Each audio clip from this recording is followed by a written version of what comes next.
I always felt like I never belonged, not in this pack and definitely not in the family I was placed with. I was orphaned at birth. My mother died giving birth to me, and my father soon after. Alpha Joe handed me off like an unwanted gift to Amma and Vargos. For a while, they treated me like their own. Until I was 7 and Amma's belly began to swell with new life. Then the world shifted. The arms that once cradled me grew cold.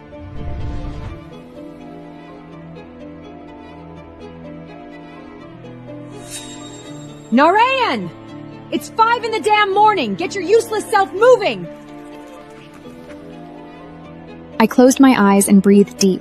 Today was different. Tonight, under the moonlight, my dormant wolf gene will awaken and I'll finally become a full-fledged werewolf. Once I shift, I can leave Amma's house and start saving to finally get out of Kragnan. A small, secret smile tugged at my lips. I'd been waiting for this moment my whole life. I rose stiffly from my pile of clothes.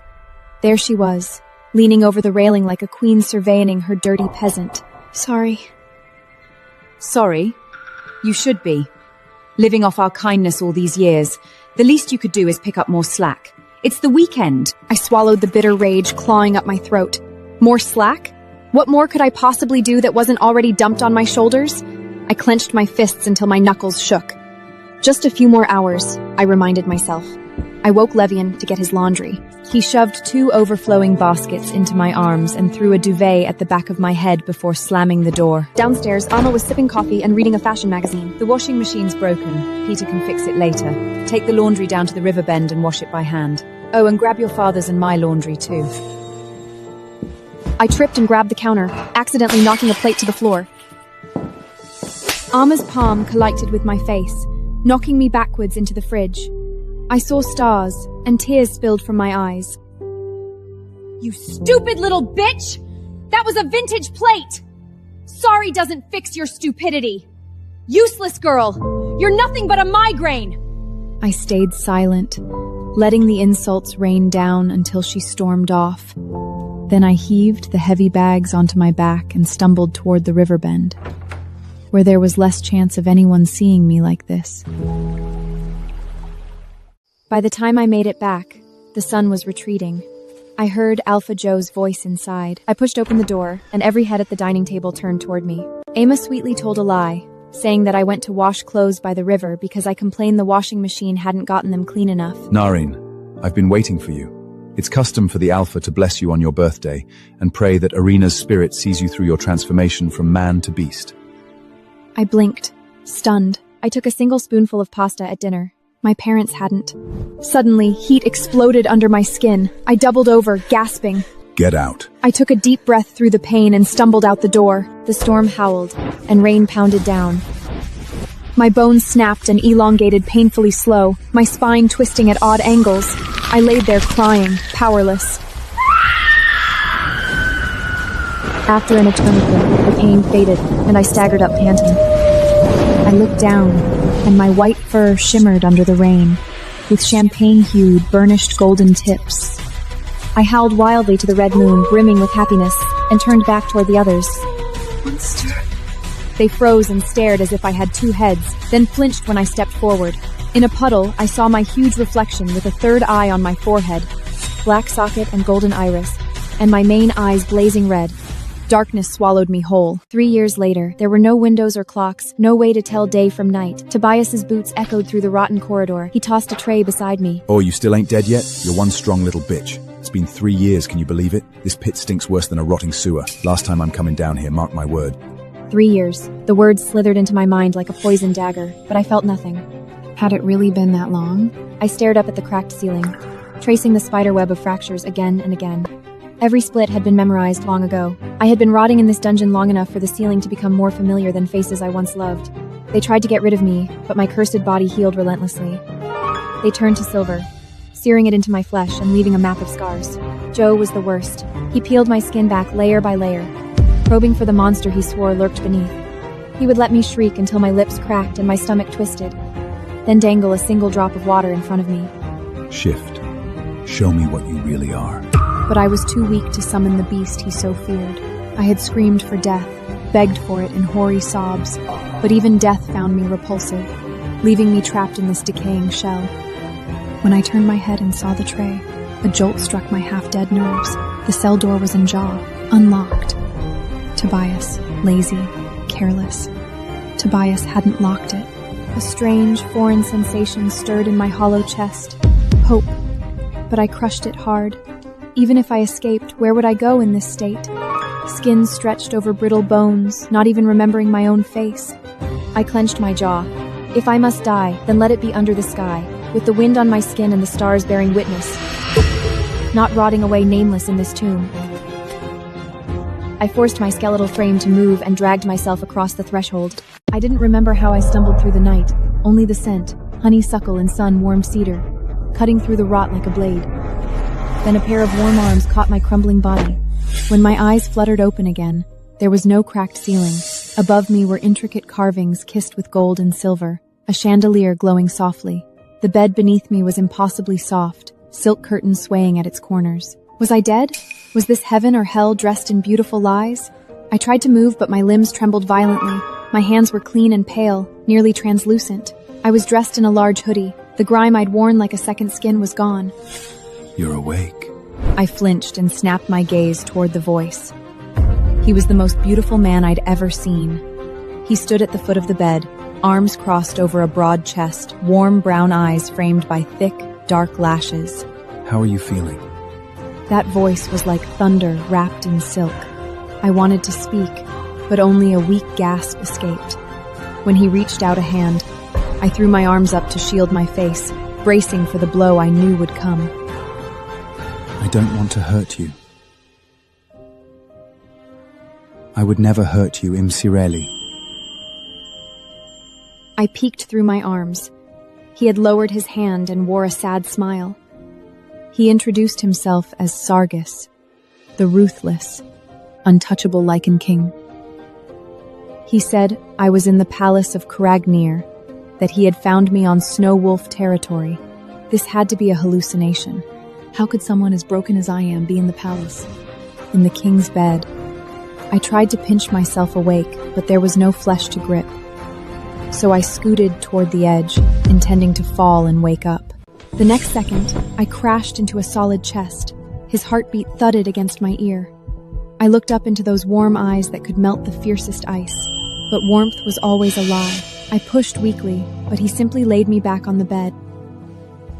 Then he pulled out a phone and issued a steady command. Royal physician. My room. He was summoning an entire medical team. This is all my fault. I'm sorry I didn't find you sooner. He dropped his head onto my lap, his broad shoulders trembling slightly. I froze. Why would a king grieve over me? A knock sounded, and a group in teal scrubs filed in, bowing in unison. That was what they called him. Supreme Alpha. And I sat there, trembling, utterly bewildered. What the actual fuck was happening? They wanted to examine me. I curled into a ball, pressing my palms over my ears, rocking back and forth. Don't touch me. Please, no. The man called Sarja sat on the edge of the bed, his voice low. I promise you, Imsireli, nobody here is going to hurt you. They won't touch you in any way you're uncomfortable with. I swear on my title and my life. I looked at him. There was a burning sincerity in those eyes. Slowly, my hands slid down from my ears. I nodded. The physician Maravek approached cautiously, like handling a frightened fawn. He measured my vitals, my height and weight, his brown deepening. When he gestured for me to open my mouth, a foul stench filled the room, and I saw Sargus's knuckles turn white. They asked questions, and I answered with nods, shakes, or fingers. 3 years since I last spoke. 21. I was 21.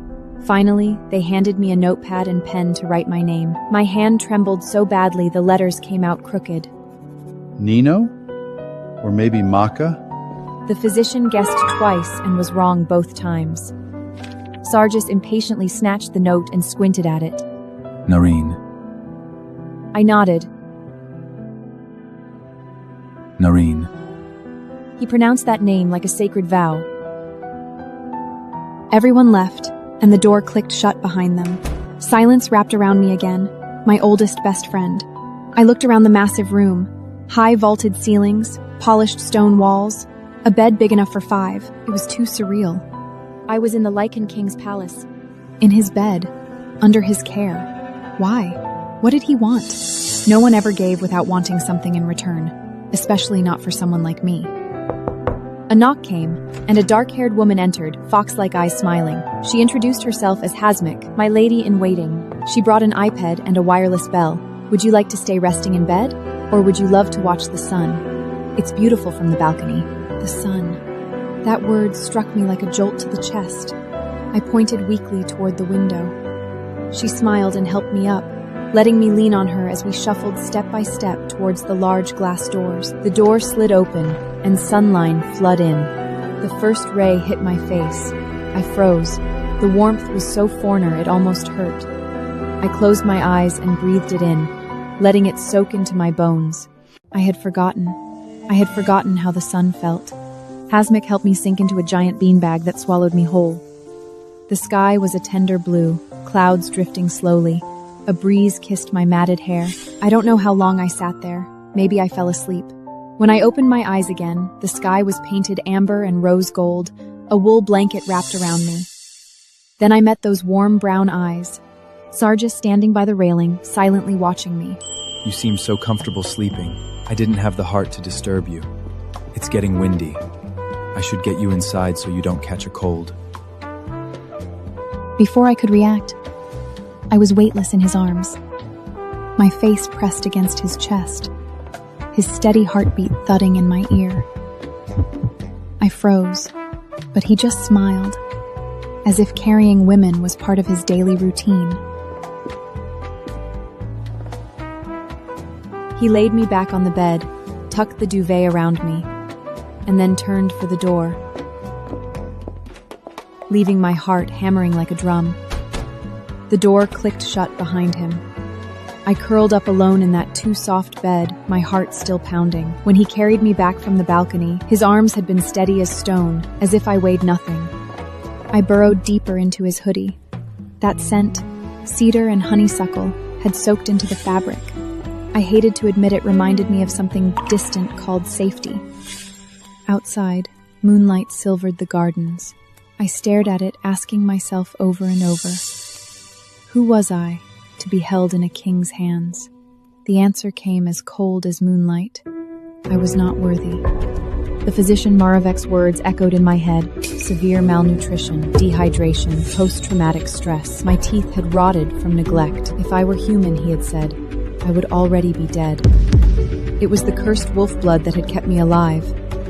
The blood that made me a monster. I touched the crescent and spiral mark on my forehead. It always throbbed faintly. I closed my eyes, trying to piece together what that man, Sargis, could possibly see in me. A mute ghost, a skeletal wreck, a three-eyed abomination. Sooner or later, he would see the truth and throw me back into the abyss. 30 sunrises and sunsets passed. I was trapped in this gilded dream, receiving IV drips, dental repairs, nutritional supplements day after day. Flesh slowly returned to my frame, and my skin grew less translucent. Hasmik became my shadow. She never pushed, never overstepped, simply offering a hand when needed. She reminded me of something I had never possessed, a sister. And Sargis slept on the sofa. Every single day. Whenever I woke, he was either reading or watching me like a puzzle he couldn't solve. His gaze was too intense and I could never meet it. I woke earlier than usual today. Dawn had not yet broken, and the room was empty. I didn't want to wait for Hasmik to help me with everything like a parasite. I pulled the IV needle out, wincing at the sting, but I didn't stop. The bathroom was gilded magnificence. The mirror showed a face still pale, but no longer hollow-eyed. I stared at the brand on my forehead, trying to recall when it appeared, but memory offered only black holes. I picked up scissors and began cutting away the matted knots. Platinum strands fell around my feet. Snip after snip, until my head felt as light as if 3 years of weight had been lifted. Hot water poured from the shower head, steam billowing. I closed my eyes and let the stream wash over every inch of skin. It was the first time I truly bathed myself. The scent of soap drowned out the memory of rot. I touched every inch of skin, as if getting to know my body for the first time. After the shower, wrapped in a blue robe, I found myself standing before the mirror again. I took a deep breath and let the robe fall. Then I saw them scars, covering my body like dried-up riverbeds. The most horrifying one snaked from my lower abdomen to just beneath my left breast. The skin was tight and shiny, as if it still had a pulsacy. Joe. He had dragged a silver-coated blade up my stomach, slow as if savoring a delicacy. The sizzle of silver on flesh, the iron tang of blood, his humming, my screams. The door burst open. Sargus rushed in, then froze. His gaze landed on me for only a heartbeat before jerking away as if scolded, the back of his neck flushing red. I saw her body, which made me uncontrollably think of some blush-endearing images. I'm sorry. I didn't think before barging in. Your heartbeat, I thought shit. I'm so sorry. Are you okay? Why are you crying? Only then did I realize I was curled naked on the floor, tears streaming down my face. I scrambled to pull the robe around me, heart hammering. He kept his back to me, shoulders rigid. Put some clothes on, I'll be outside. He practically fled. I sat there for a moment, then pulled on another of his white shirt and burrowed under the covers. He stood by the window for a long time before slowly returning. I lay in bed with my back to him. His voice came from behind, low and careful, like taming a deer ready to bolt. You've been cooped up in here for a month. If you want, we can stroll through the palace gardens. The lilies just bloomed. Maravik says you can start on solid foods. I didn't respond. He held out the tablet and asked if there was anything I craved. I stared at the flowing screen as if it were an alien artifact. But eventually, I took it. He showed me how it worked, his fingers careful never to touch mine. I typed, then turned the screen toward him. What do you mean? What do I want? I snatched it back, typed furiously, and flipped it again. I need answers. Why was I brought here? Why am I in your bed? Why all this excessive care? Why waste resources on someone you don't even know? He fell silent. The air grew heavy as red. That's because you're my mate, Cyrele. Mate? Me? His? The eternally bound, soul-deep lichen mate cursed by Arena? Absurd. I was a three-eyed monster. He couldn't be serious. There had to be a mistake. A defective thing cast aside by everyone. He couldn't be serious. This had to be another cruel trap. I couldn't believe him. The moment he saw my true form, he would revile me like everyone else. I had to leave. Before he discovered the truth, before those gentle looks turned to disgust, I had to escape. But I was too weak right now. I needed time to regain my strength, to earn his trust, to find an opening. The garden. He mentioned the garden. There had to be a way out from there. I forced my breathing to steady, picked up the tablet, and typed my reply one letter at a time. Banana. He stared for a full 3 seconds, then his handsome face split into a smile I had never seen. Pure, bright, utterly relieved. The freshest bananas should be immediately brought to my quarters. Soon, Hasmeek rushed in with an armload of bananas, her eyes glistening. She peeled one and offered it to me with a joy as if I had just asked for the crown itself. I took the first bite. The sweetness exploded on my tongue, foreign and overwhelming. I couldn't remember bananas ever tasting this good. One after another, I couldn't stop. I heard his low chuckle. You're going to turn into a banana at this rate? I paused, looked up at him, and gave him the faintest, most unexpected eye roll. His laughter grew louder. In that moment, something cold in my chest seemed to crack. I'm Cyrele meant my beloved in old Cragnook. He said it with such tenderness that I had to look away. I didn't deserve to be looked at like that. After the bananas were gone, he sat quietly on the sofa and told me about Arena's curse. How lichens were punished for their arrogance, bound eternally to one person, heart and soul intertwined until death. I don't care about the curse. All I know is that when I found you, here... He pointed to his chest. The place that had been empty for 23 years suddenly felt full. I clutched the sheets. His words were honeyed, but I had tasted too much poison wrapped in honey. I picked up the tablet and typed with trembling fingers. I don't want to be your mate. His smile didn't disappear. It just softened into something sad, like a flame dampered by rain. I know, and I won't force anything on you, Nareen. Ever. But I also won't lie to you. You're not just anyone to me. You're the only one that's ever silenced the monster inside me. He left after those words, leaving me alone with the silence. I looked toward the balcony. The sky was vast, and I was in a cage. No, I would be no one's prisoner anymore. I would grow strong, exact my revenge, and then be truly free. I walked to the balcony, slid the door open, and cold wind hit my face. I stared at the abyss beyond the railing. One step, and all the pain would end. I climbed onto the railing and spread my arms. Narian! Please don't do that! I whipped my head around, my foot slipped, then the world flipped, and I fell into the void. A hand clamped around my wrist. I dangled in midair, looking up to see Sargus half over the railing, one hand gripping the edge, the other holding me with desperate strength. His face was contorted with strain, veins bulging, but what burned in his eyes was not anger. It was pure, unadulterated terror. Hold on, Narian! Just hold on! With a guttural roar, he hauled us both back over the railing inch by agonizing inch. We tumbled onto the cold tiles. I sprawled across his chest, his heart humming wildly against my ear.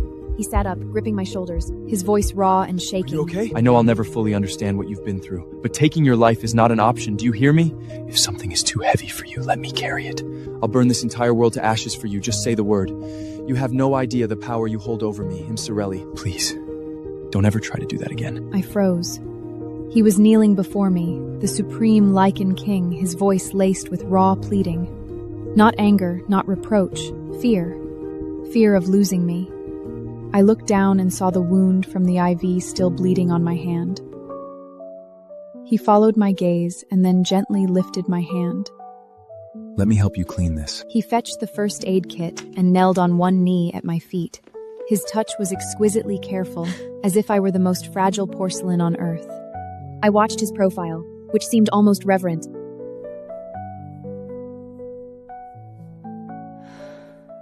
Something hard inside my chest quietly gave way. He applied a bandage, then stood and fetched a steam mop. My eyes widened as the Lycan King rolled up his sleeves and began personally cleaning the blood off the floor. His forearms flexed with each movement, veins tracing intricate paths. I tore my gaze away, cheeks burning. Damn it, what was I thinking? This man had just saved my life, and I was oogling his arms? I buried myself under the covers and feigned sleep. The hum of the steam mop was an odd lullaby. After a while, I heard him set it down and quietly settle back onto the sofa. I didn't sleep that night. Not from fear, but from a strange, unnameable flutter. He said I had power over him. But what power could a broken, mute wreck like me possibly hold? 2 months passed. My body recovered rapidly. I could keep down most solid foods and had even gained a little weight in my cheeks. But my wolf remained dormant. Maravek said it would take a few more months. I didn't plan to wait that long. I had to leave. Sargish's tenderness was a net drawing tighter each day, and I feared drowning in it. I couldn't. I had a revenge to fulfill.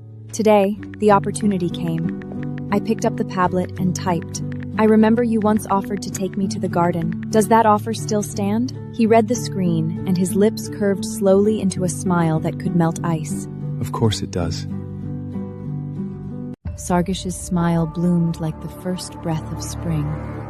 He led me through the palace corridors, and I stepped into the moving iron box called an elevator for the first time. When the floor trembled, fear gripped my throat. I threw myself into his arms, clinging to his waist. His chest rumbled. He was laughing. This way, Lady Koala. I followed him past towering columns. 2 obsidian-carved lichen thrones loomed at the far end. The ceiling stole my breath, and guards stood like statues. For the first time, I understood with absolute clarity. He was a king. This is the Palace Ballroom. We host royal events, meetings, celebrations, and official matters here. I stared at the thrones, my skin pricking. He could snap my neck with a flick of his wrist. Yet I slept in his bed, wore his clothes, ate his candy. The thought of escape lodged in my mind like a thorn. Guards pushed open a heavy oak and iron door, and sunlight spilled in like it had been waiting for centuries. I saw a black luxury car parked in the courtyard. Sargish opened the door for me himself. I got in, and he slid in beside me. Here, you can munch on it while we make our way there. I took it, tore it open, and shoved a handful into my mouth. The sweetness melted on my tongue. He kept watching me.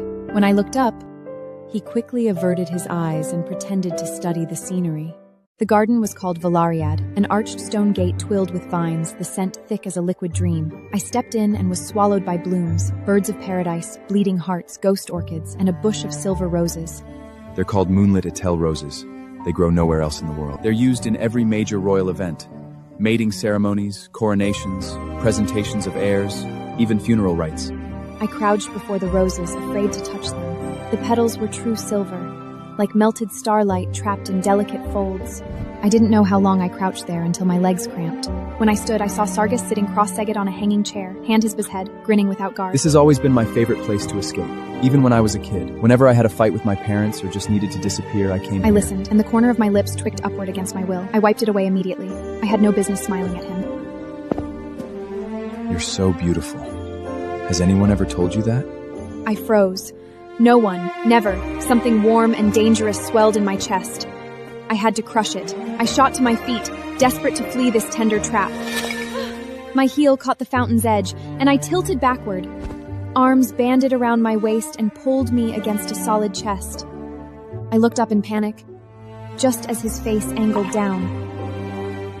Our lips touched. Then memory surged like black tide. Joe's hands, Joe's laughter, Joe's weight pinning me down. I screamed and shoved him away, collapsing to the ground, scrubbing frantically at my lips. I heard myself begging hoarsely, but the name I cried was Joe's.